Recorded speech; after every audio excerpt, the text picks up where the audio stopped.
we've been sold to him, and in God's truth, I wasn't far wrong from that. Maggie, I'm not saying, sir, I was just telling you. I want you to tell them. They must understand that he is just such a man. Tell them. Make haste, but tell them. As much as I want, sir?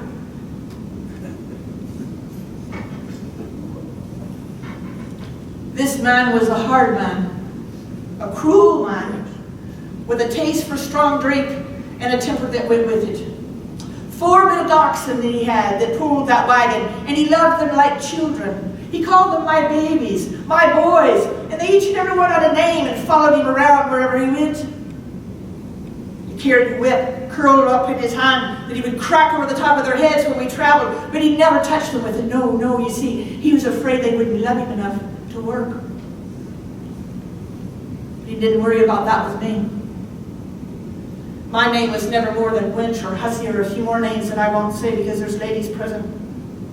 And every day I felt the back of his hand across my face or the whip on my legs or shoulders just because he felt like doing it or wanted something to beat on. Here was the man I had to serve. Here is the man that I cooked the meals for and stood by while he ate because he gave me only scraps. Here is the man that I had to load and unload the wagon for, to help hook and unhook the beast, to do whatever he said, whenever he said to do it. And always follow the wagon tied to the back of it like a cur dog everywhere we went. Now the only thing he loved more than those beasts was a strong drink. And there was many a day that I sat outside the tavern or an alehouse while he sat inside and drank his fill. Now if the day had been good and the profits were fine, he'd come out and just have curses for me. But if the day was bad, the credit not enough, or the money not far enough, then he would come out just looking for something to play on, and guess what he had to take that temper out on? And I had the bumps and the bruises and the marks for the next days to show. I knew this is where I was going to die. Because didn't I find out that he killed the one before me? Her just 19 years old. He beat her to death because she couldn't keep up. What chance did I have? As the days grew colder and colder and I have nothing but rags and bare feet to walk in, I feel myself getting weaker and weaker, and I know that it will just be a matter of time before all that temper comes out one day and he'll kill me where I am. But I didn't care. I didn't care. What do I have to live for now?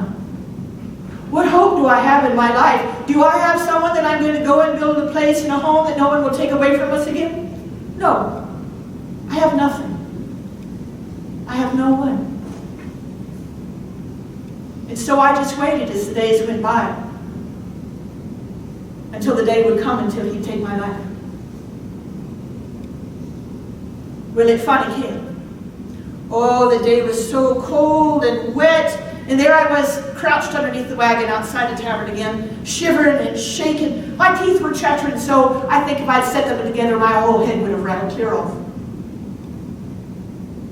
My feet were bruised and swollen and cut from the ice and the muck and mire in the road that I'd been in. The prophets had been bad that day. And so he came out far too early. And when he did, he came out just looking for something to beat on. And I remember he jerked me out from beneath the wagon, slapped me across the face, and said, "Now keep up." Went forward and called to the beast, and we moved out into the growing darkness down into the road. Me stumbling, sliding, slipping all over behind him, trying to stay to my feet, but I was too weak. And so as we would walk down the road, I would slide and I would fall and catch myself on the back of the wagon because I knew if I ever missed, if I ever went down, I'd never get up again. But at last I missed. And down face first, I went into the muck and mire of that road, and I was dragged by the neck, by the collar like this, until he could get the beast stopped. And when he came back and found me on my hands and knees, trying to get back up out of the mud, all that rage came out at once. And he hit me such a blow in the middle of my back that he knocked me face first back down into the muck. And there I lay with no breath at all. And I guess I didn't move fast enough, because he began to kick and to beat and to scream as I lay there on the ground, and I knew that he was going to kill me there. And I did the best I could. I tried to curl away from the blows, but the way I was tied, I couldn't do that. And finally I gave up, and I just lay there and let him do. Now the strangest thing is the more he beat, the more that flame of life that's in your breast, mine began to die, began to flicker and go down, and things began to get dark. And as it did, I quit feeling the blows. I quit hearing what was happening. It was like it was a long, long way away, but I didn't feel the cold and the muck and mire or anything.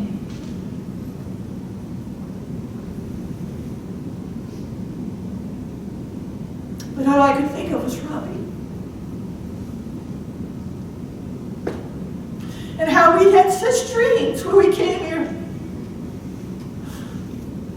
We were going to get a place and a home.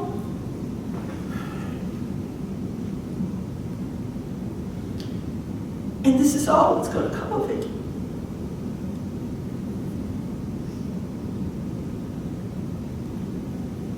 Just before the blackness closed me out, I heard another voice. And then I heard shouting. And I thought perhaps it was St. Peter that had come. But then I heard and felt no more. Now, I thought I had died. But when I opened my eyes again, instead of seeing the pearly gates of heaven, I see a fire. And next to it, a man all in black.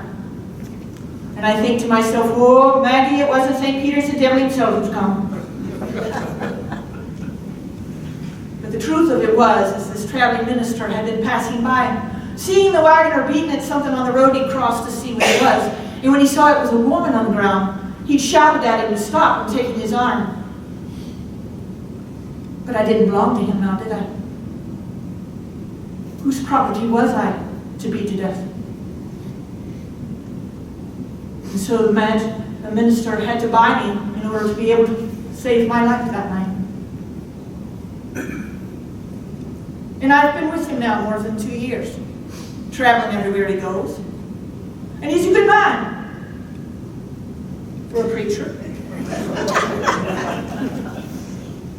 And he's a kindly man, a generous man. For didn't he give me these fine clothes from a farmer whose servant had died? She didn't need them anymore. I have shoes too, but I'm not allowed to wear them except when it's cold, which doesn't happen down here very often. But he doesn't want to have to buy anymore.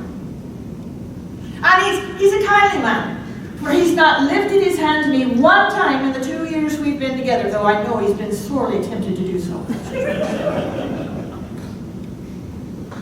But he does preach at you something awful. And there are some men God never meant to sing. Maggie. Not singing, Sarah. You're just telling them that. But you can tell he's a poor man by his clothes. He's got no need of a servant. And so he tries to sell me everywhere we go. So I never know what tomorrow will bring. I never know what person I might go home with tonight. What new place I may be laying in my head. But it doesn't matter. You see, my heart has come back up off the ground again. And even though I'm not happy, I'm more contented than I was.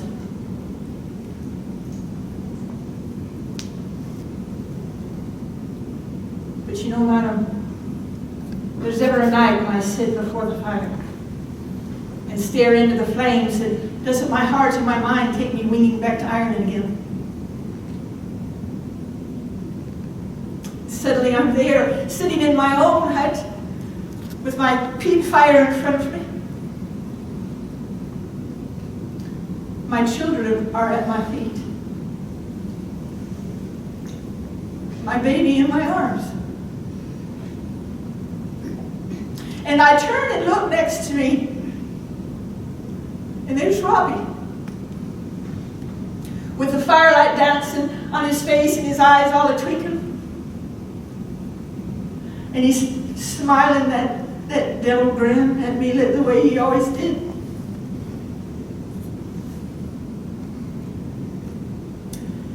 And he's just about to say my name. And it's all so real sometimes. I feel like I can reach out and touch him. But when I do, it all disappears.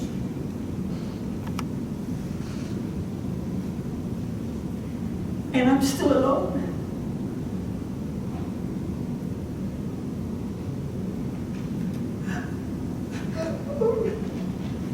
Robbie, why did you leave me here like this? Maggie, My Marine is going to say what? Maggie, Maggie, Maggie.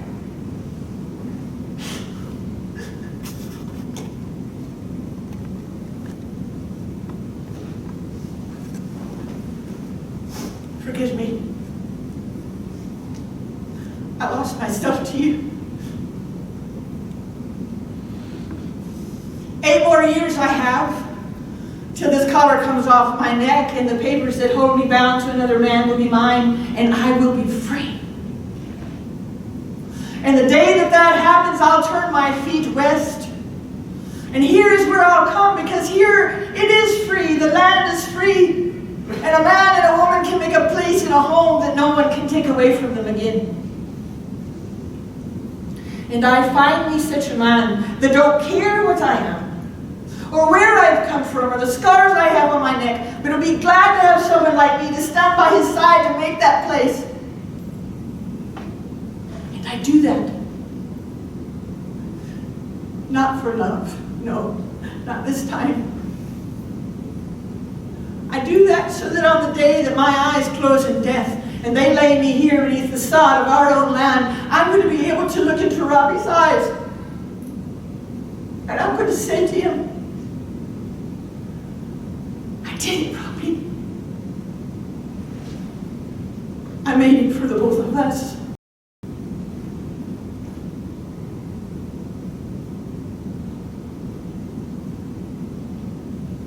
I've no more tale to tell these people. I'm done with all of this. Well done, Maggie. Thank you, ladies and gentlemen.